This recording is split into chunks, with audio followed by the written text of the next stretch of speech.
ایک نوجوان بہت عرصہ پہلے اپنے والد کی موت کے بعد اپنی والدہ کے ساتھ رہتا تھا۔ لڑکے کی والدہ اس کی تعلیم مکمل کرنے کے لیے اور تمام اخراجات خود اٹھانے کے لیے پرعزم تھی۔ وہ دن رات کام کرتی اور اس کی پڑھائی کے تمام اخراجات ادا کرتی تھی۔ اس نے بیٹے کو تعلیم مکمل ہونے تک کوئی اور کام کرنے سے روک رکھا تھا۔ نوعمر لڑکا ہمیشہ سوچتا کہ جب وہ بڑا ہو کر اپنی تعلیم مکمل کرے گا تو وہ دن رات اپنی ماں کے احسان کو ادا کرنے کے لیے کام کرے گا اور اس کی مدد کرے گا تاکہ وہ آج کی گئی تمام کوششوں کا حق ادا کرے اور اپنی ماں کو آرام دے گا۔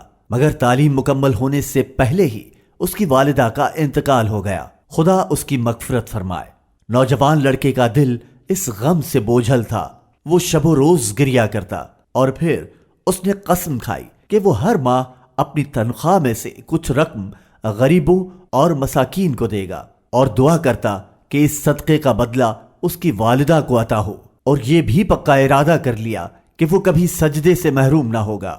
دریں اثنا اس نے اپنی والدہ کے لیے دعا کی، صدقہ کیا، مساجد بنوائیں، پانی کا انتظام کیا اور دیگر نیک کام کیے، اور دعا کی کہ ان تمام نیک اعمال کا بدلہ اس کی والدہ کو عطا ہو، اور یہ ان تمام احسانات کی شکر گزاری ہے کہ جو اس کی ماں نے اس کے لیے بچپن میں کی۔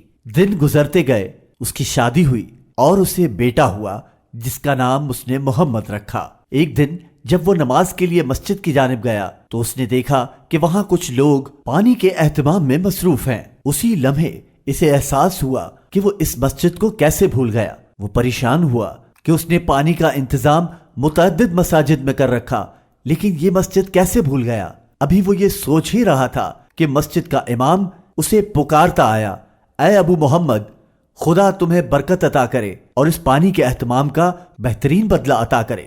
وہ امام مسجد کی باتوں پر حیرت زدہ تھا اور انہیں جواب دیا کہ یہ میں نے نہیں کیا۔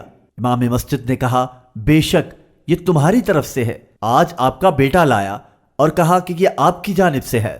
تب اس کا چھوٹا بیٹا اس کی جانب بڑھا اور اس کا ہاتھ چوم کر بولا، یہ میری جانب سے ہے، لیکن میں دعا کرتا ہوں کہ اس کا اجر آپ کو ملے، اور اللہ رب العزت سے دعا ہے کہ وہ اسے قبول کرے۔ خدا آپ کو جنت میں اس کا اجر عطا کرے۔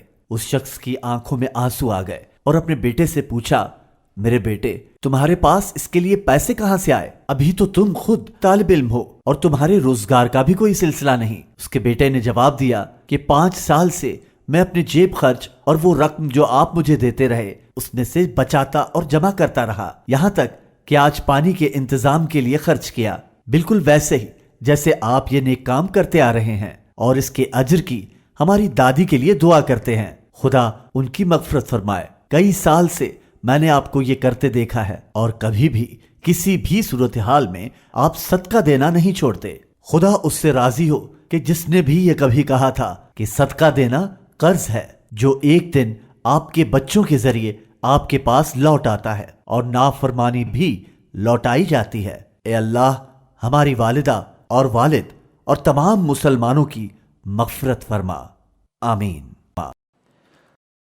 ما عندكم ينفد وما عند الله باق ولنجزين الذين صبروا أجرهم بأحسن ما كانوا يعملون من عمل صالحا من ذكر أو أنثى وهو مؤمن فلنحيينه حياة طيبة ولنجزينهم أجرهم بأحسن ما كانوا يعملون